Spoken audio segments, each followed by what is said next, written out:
Now we turn to the lab exercises. 3 labs let you practice choosing a structure yourself and then justifying that choice out loud. And here is the closing thought for the table, and really for the chapter. Simplicity, constant factors, memory overhead, cache locality, and worst-case guarantees all pull in different directions. Choosing well means naming which one your workload actually needs, and then accepting the rest. Lab 1 is building a small contact manager. Your job is to build a simple command line contact book, and then justify the structure behind it. The main operation is looking up a contact by name. That is a key value lookup, and you do not need sorted order. This is case 3 from this chapter, so reach for a hash table. In C, build 3 things: a contact struct with a name, a phone, and a chain link pointer.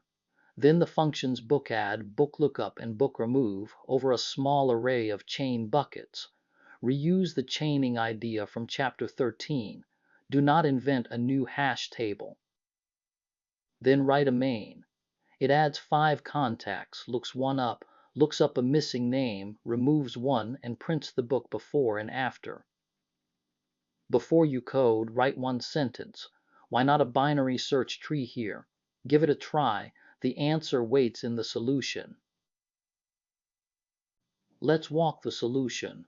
Each contact has a next pointer. That is the chain link. It points to the next contact in the same bucket.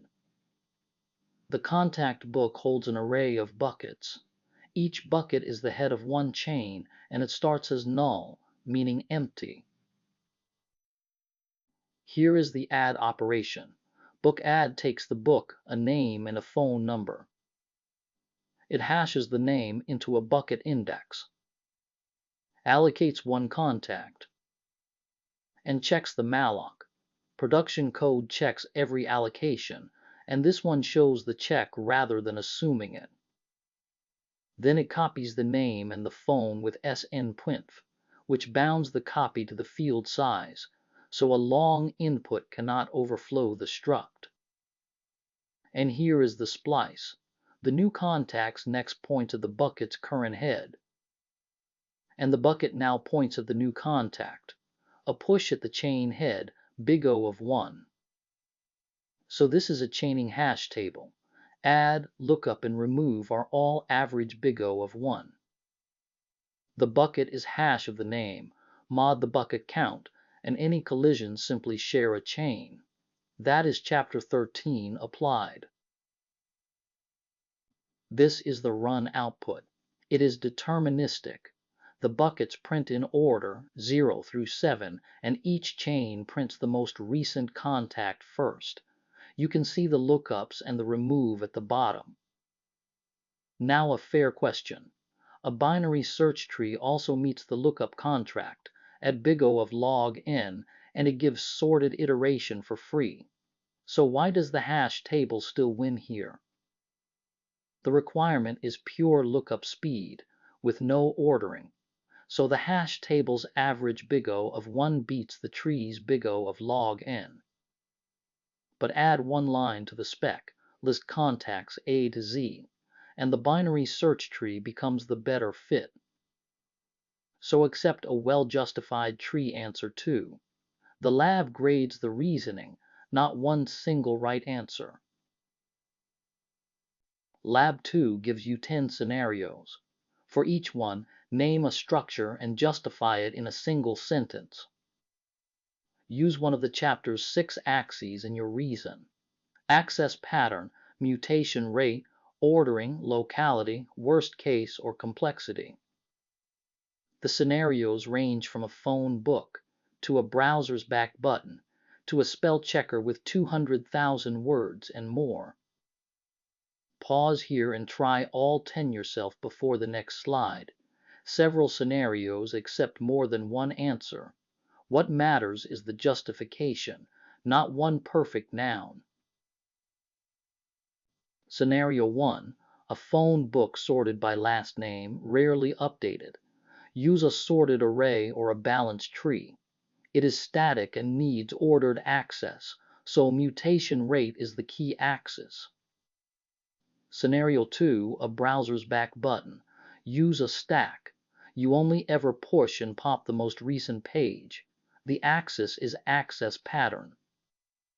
Scenario 3, a spell checker with 200,000 words. Use a hash table for membership, or a trie if prefix search matters too. Scenario 4, a router matched by IP prefix. Use a trie. Longest prefix match is big O of L, the length of the prefix. Scenario 5, undo and redo on a drawing app. Use 2 stacks. Last in, first out is exactly the access pattern you need. Scenario 6, a graph with an adjacency list, because it models many-to-many relationships directly.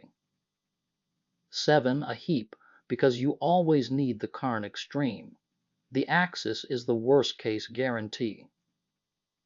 8, a hash table, because it is key lookup with no ordering need. The axis is ordering.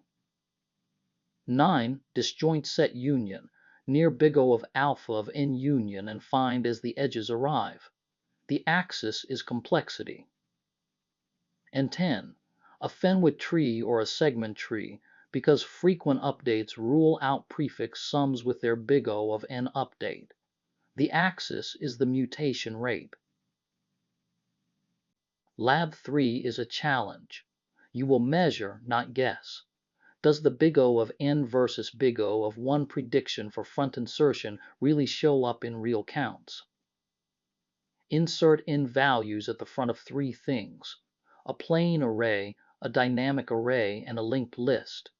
Do this for n equal to 10, 100, and 1000. Do not measure wall clock time. It changes from machine to machine. Instead, count the fundamental operation. For the array family, count each element move. For the linked list, count each link operation. Run it and explain the trend. Predict first. Will the array and dynamic array counts be close to each other? Will the linked list count grow the same way? Make your guess, then run it. This is the array front insert. It takes the array, its current size, its capacity, and the new value. The loop starts at the last element and walks down toward the front. Each step copies R at index I minus 1 into R at index I, that shifts one element to the right, and it counts one move. After the shifting is done, the new value goes into index 0, the front. The function returns the total number of moves it made. Here is the measured run. Total fundamental operations for n front inserts at 3 sizes. Read down the columns. At n equal to 10, the array does 45 moves, the dynamic array 60, and the list 10 links. At 100, it is 4,950, 5,077, and 100. And at 1,000, 499,500, 500,523, and 1,000. 2 columns are exploding, and one is not. Now read those numbers as growth. The array and dynamic array moves both grow like n times n minus 1 over 2. That is quadratic in total, which is big O of n per insert, because every existing element shifts right no matter how the array is grown. The dynamic array's count is only slightly higher, and that difference is the extra grow and copy steps. Notice how small that difference is. The resizing is not what makes it slow.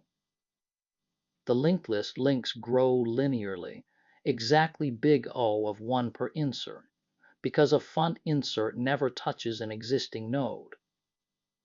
And the prediction from case 2 holds exactly in the counts.